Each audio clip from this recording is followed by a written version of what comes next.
Salmaner som vi kommer synge i dag, er nummer 533, 242, 676, og etter Lester 271 og 393. Lett mokna til bia. Herre, i innkommen i hetta høylaja hus du til høyra, hva du tog god feir skapare mun, du Herre Jesus frelsare mun, du gav i høylaja ante, okkare mun, og i luivi og deia, vilt vi med tala. Herre, åpna tun og såløys vi tun og høylaja anta, for Jesu Krist skuld hjärsta mot, at jeg året tun kan læra å være enkor synder munar, og i luivi og deia, at trykva av Jesus, og kvønte og i høylam og luive, og levna jeg vatna. Til høyre og bøn høyre god, for Jesus Krist. Amen.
Lät om okkona öll bia. Herra var god, himmelske fægir, tu som i mikl og nøye tøyne og kærløyga teker møt i øtlom, som i sannar i ira løyta til tøyn. Vi vikenga fyrt her, er vi i ølutni okkara, ikkje verd, er vi kalla tøyne bøtt. Men i alite av miskontrøyna og nøye, som tog i sine trøyna så ryklig sunt okkom, bia vid vek opp hjørst og okkara, vi høyleie anda trøyna, så vi genka i okkon sjølv og finna attor av rattakøs.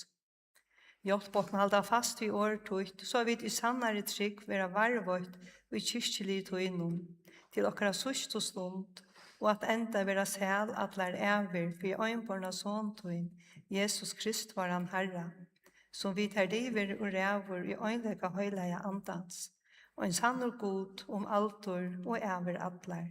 Amen. Henta høylega lesteren skriver Jesaja profetor, kapittel 5 og 3, vers 8 og 2, og talja var så i Jesu navne. Så jeg så sier Herren drotten, byrstes tøymon jeg ikke spurte etter mer, var funnet av tøymon jeg ikke løyde av min. Vi kjøl, som ikke kattler jeg av meg, sier jeg, så her jeg. Atlantægene brøtte ut hender mine mot et tvørlend følge, som tjekk av sånne vonda veie, og fyllt av sånne egne hoksanen. Amen.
Epistelen skriver Paulus apostel Efesmanna, kapitel 2, vers 16-22, og taler så i Jesu navnet.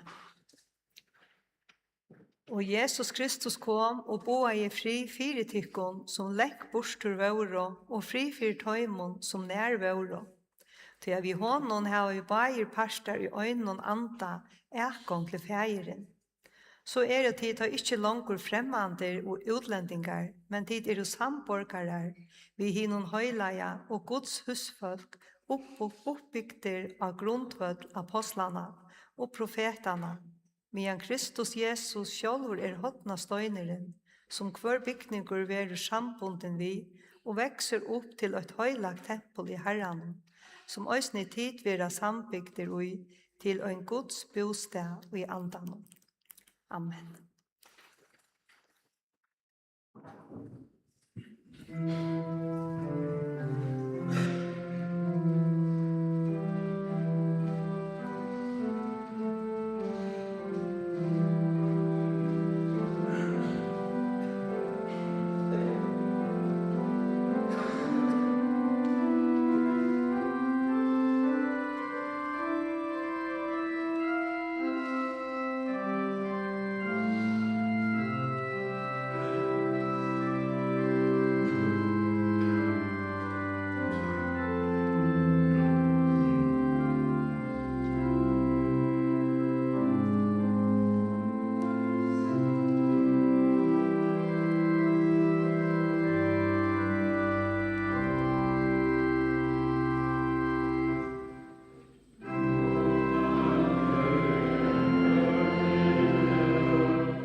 Allvaldande og miskunnsamme god, hvers år, en lik for føtemoinen, og et ljøs av gøtemoine.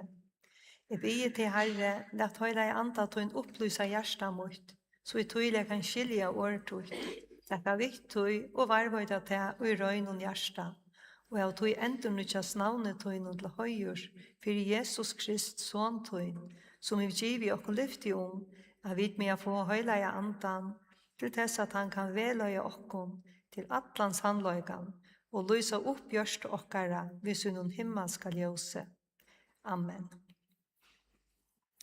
Hetta heilige evangeliet skriver Lukas evangelistor kapittel 15, vers 11 til 32 og til så i Jesu navne. Og Jesus sier, «Oi mæver 82 skiner, og en yngre tørra sier ved feiren, feir, gjemmer han parsten av oknene som lyknast. Og han bytte gøsse i mittlen tørra. Og ikke mengar det etter hetta, sauna hin yngre sonren alt saman, og får borstu i fjærleie land. Og her øyde han bortur oknesøyne og en aurikkelig levneie. Men da han hei forkom i ødlom borstor, kom hør hunkersnei hetta sama land, og han får alloja nei. Og han får til en bønte her i landet noen, og helt seg at træt honom. Og hesen sendte han ut av marksøyna, at sida tja svøyno. Og han ville feien fytla boksøyn av tyd dreve som svøynen i auto, men ønsken gav honom næka. Da gikk han i seg sjølvan og sier, hvordan menneske bønar menneske av fjermun, og har ikke iviflev av mæte, og dødje her i hungre. Jeg vil stand opp og færa til fjermuns, og sier vi han, fjer, jeg har synte mot himmelen og imot det her. Ikke jeg langer verdt at øyda sonetøyn. Lat meg sleppa vera som øyna bønarmannen tøynon. Og han røstest og tog genga til fjermuns. Men medan han enn var lengt borstor, så fjer hans han, og tøkte størlige sintøynon. Og han kom rennande og holdsfendi han og kiste han. Men sonen sier vi han, fjer, jeg har synte mot i himmelen og imot det her.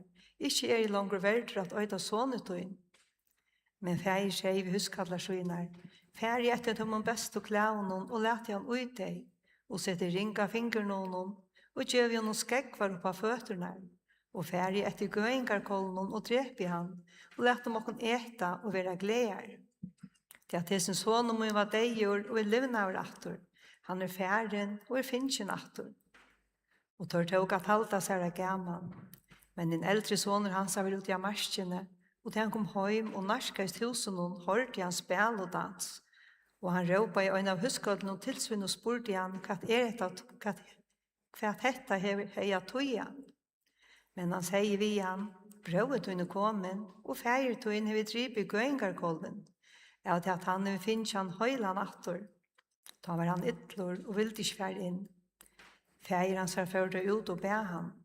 Men han svære seg ved feieren, så i så mange år har vi noe tatt der, jeg har aldri gjort det med å boen til noen, og mer har jeg aldri givet så fratt som en smalam, så at jeg kunne få meg en stortløyga sammen vin og munnen.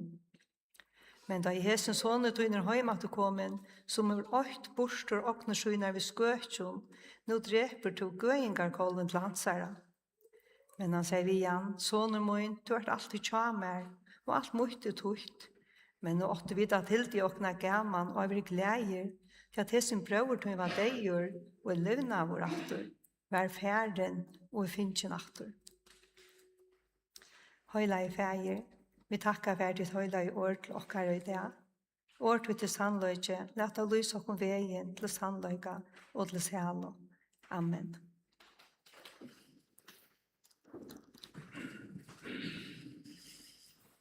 Lesteren til i det, 3 sunnete etter sin tates, i lesterabøkene, og fyrstene var året etter John Est Millenhammer. Ikke så gledelig for gå for eldre som å kunne rette ut armarskynar og teka bad så til føvningen. Og ikke så trygt og godt for å lyde bad og i vøkt og bensje som at vita seg en utrattan føvning som de kan renne til og kasta seg i. Vi finner noen kjafære og møver finner ta luttla badne trost og trykkløyga. Og et skift i løyvnen føvningen av foreldre noen besta sted å gjøre. Her får badne svinne først og føye fra møversøyne ta et av kjemer i høymen. Her lærer til å sinja og lusta til søvn. Her sjåna ta et trått. Men fløyre okkar hava onken til tidsi 8-2-3 gammalt badne føvningen. Til bare lyd løyta, så ringer dette lydla seg sammen som en åtlor for å slippe lest. Til vil slippe ut ur fralse, ut av løykvøtlen, ut her som det hendte nækka. Vi vil ha kjøtt og stør å finne trygt og i fengjen av feir og møver. Det ikke sted for vaksne dronger og vaksne jetter.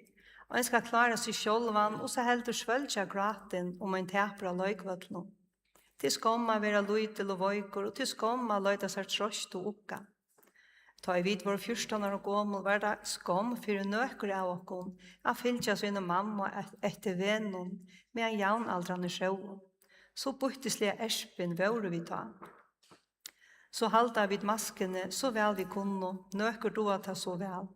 De tidjast alltid stersk og trygg, og ikke tidjast ruina vitt deg.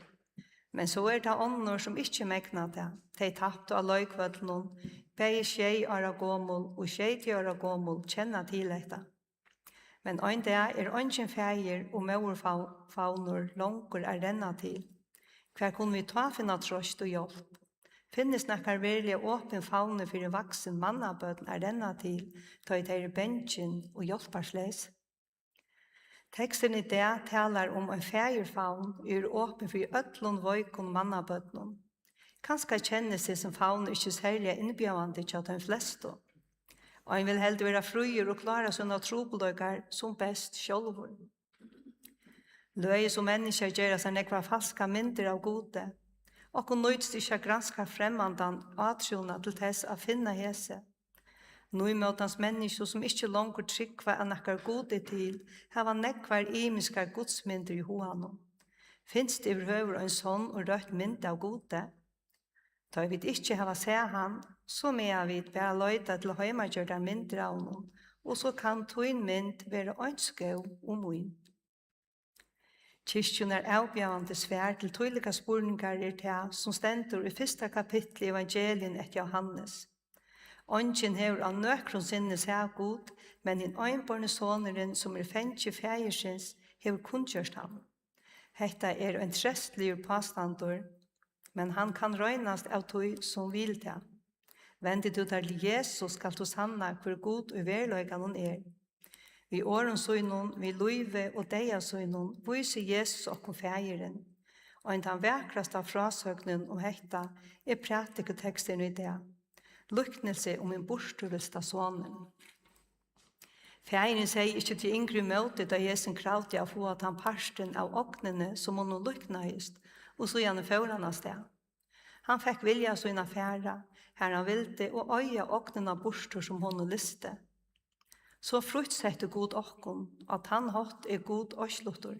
Han byder ut til okkon evner og gaver og alt anna godt arvagøs.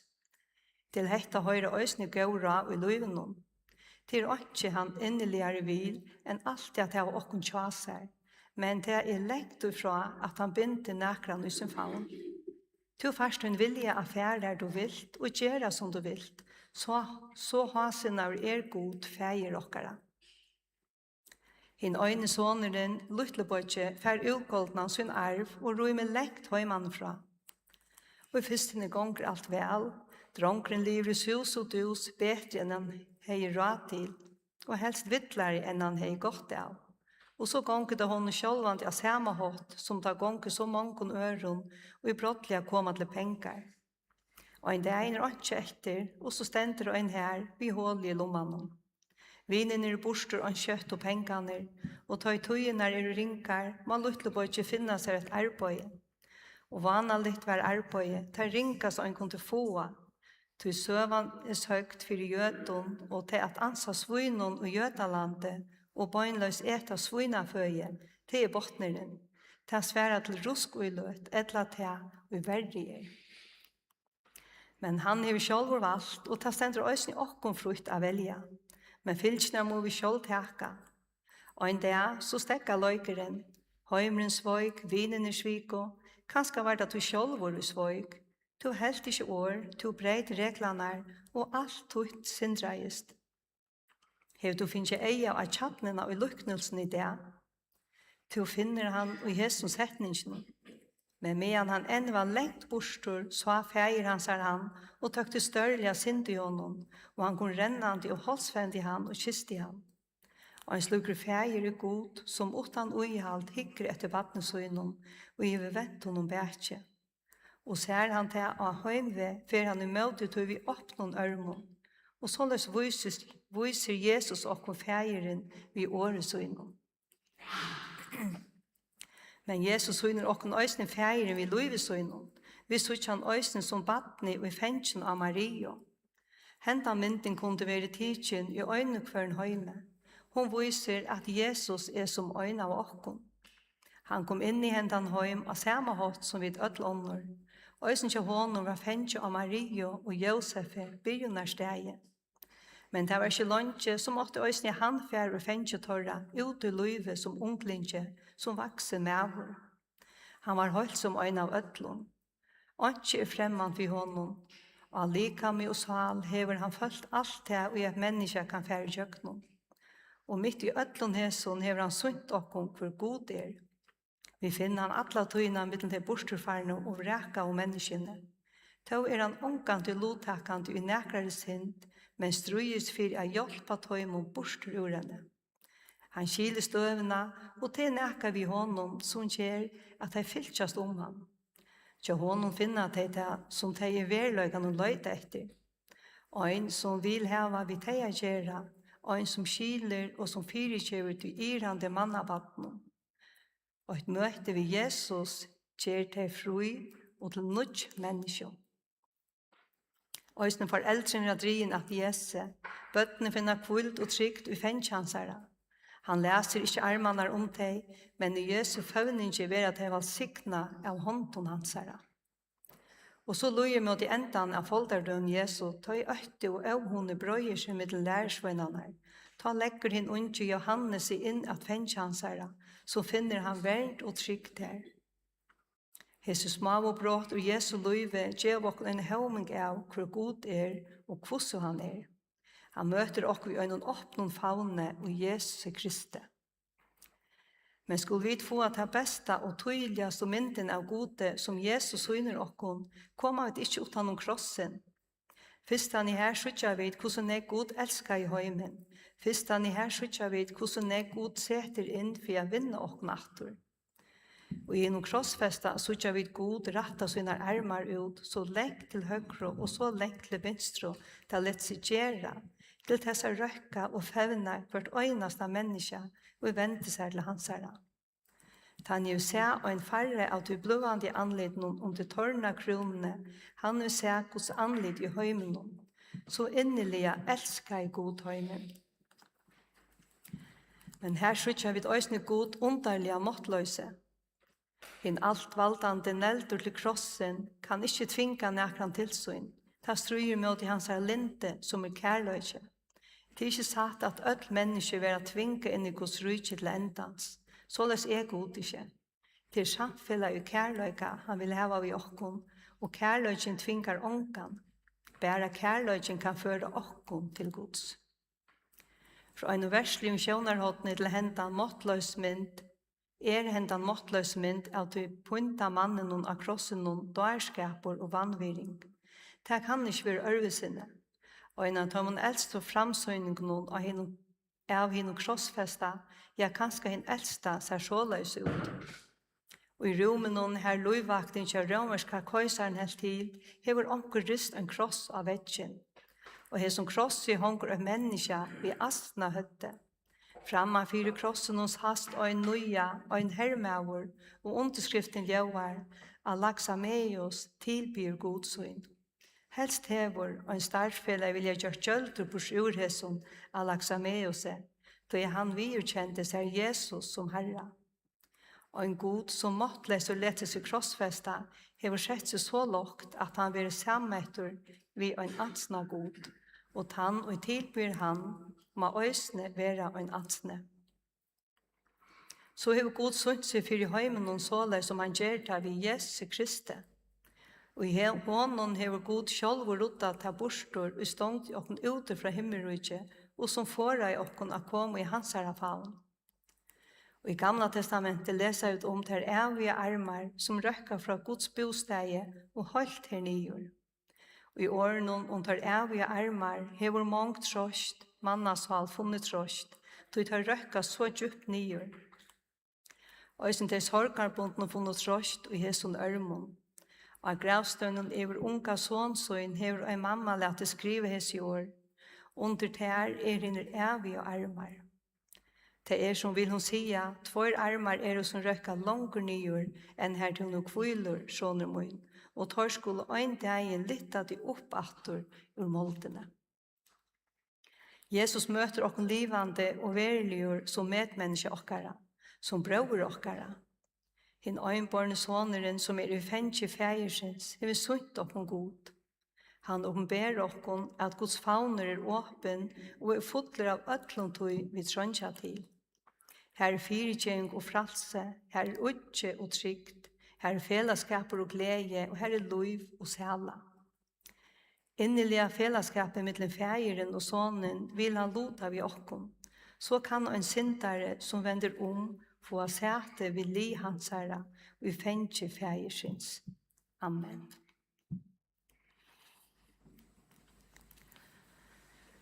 Lov og tøkk og aller høyer verit her, gode varon, fægersine og høylavn anda, som alltid hever være og alltid verur, og en sannor, tru øyne og god. Ha lov fra første opphavet om allar æver. Vi ber til god og fæger okkara, ver til tja okkon øtlån, vi nøye og hjelp tøyne. Ver til tja øtlån tøym som heva der rikt, vøytøm og hjelp. Trost øtl teg syrtja, så ikke kærløk alle fægerleis og mauerleis, vi hjelpen tja øtlån tøymon som ongan gauan øya. Vi vil tøymon unko, varva i teg, at det ikke vittlas borster av lufsins ratto og gau og gøton. Sti og styrk teg gomlo, gjev tøymon løyvi til i fri og navon, a letja fra seg. Lus for tøym som skulle sutja deian, gjev to tøymon og okkon øtlån av tøynon deie og en gledelig opprøst. Valsikno varvøyt av alt kyrkjefolk tøyt, vui høymen, og lett årtøyt hava frukt av færa. Hjelp okna gøyma til i gauon og røynon gjørston. Halte tøyna stersko hånd i landi og følge, og lett eie tøyne veke iver okkon bæja nått og deie. Vi vil sjåfølge okkara, varvøyt hos teg, og for deg attor i øtlom gauon. Valsikna og varvøyt øll som settla styr og roa. Valsikna og varvøyt kong okkara, og alt hus hansara. Fylg okkon og øtlom løyen okkara, og varvøyt okkon øll, atla tøy, i lufsins samfellag vi til, så at vi anna kvart vid liv etla dødja, med høyra tær til. Høyr okkon og Jesu navne. Så kom til nakka lysingar. Fra missionshusen møter vi i dag klokkan 14. Olav Midtun talar og Strandjakøver KFM og K framfører. Øysene vil låsanger, teknobor og anna til bøtnene. Trekka må over ettermøte. Og bønnerløta vil klokkan 13:40. Og sundagsskolen, han færen i sommerstek. Og alle hjertelig velkommen til dette møtet. Så fra kyrkjene, Gøte kyrkje ungdomsgård hever sommerkonsert i dag klokkan 16:30. Vi fjølbrøttere skra. Etter konsertene vil øyne høve å kjøpe nødvendig fløvene til kåren som just er utkommet. Og hentet konserten vil klokkan 16:30. Og alle hjertelig velkommen. Og nå 18 og godstjenestene alle velkommen til en rekkamon i kyrkjekjattelen. Lät mig och apostlen och inskjärkurören. Herrens Jesu Krist nøye og kærløyke Guds og samfella høyla i antans vil vi okkon øtlom. Amen.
Lät mokkna til bia.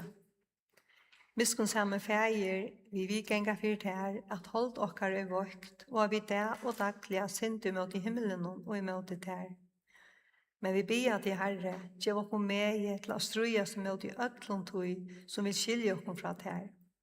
Lat okkur òsni i det kjenna at du er en nøyur og miskunnsamur god som fyrirkjøver rykliga.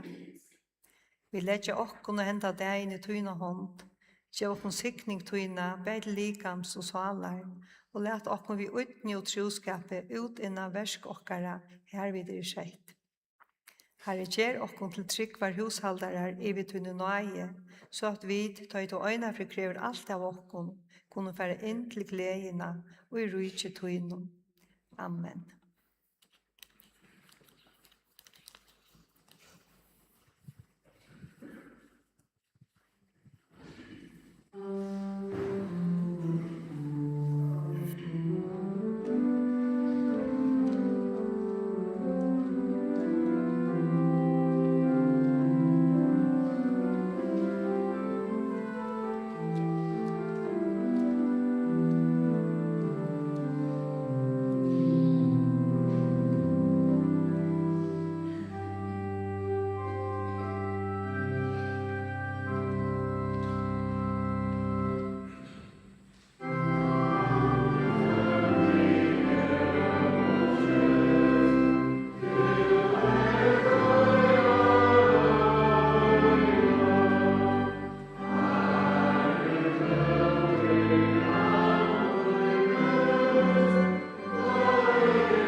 Lat mokkun öll takka og bia.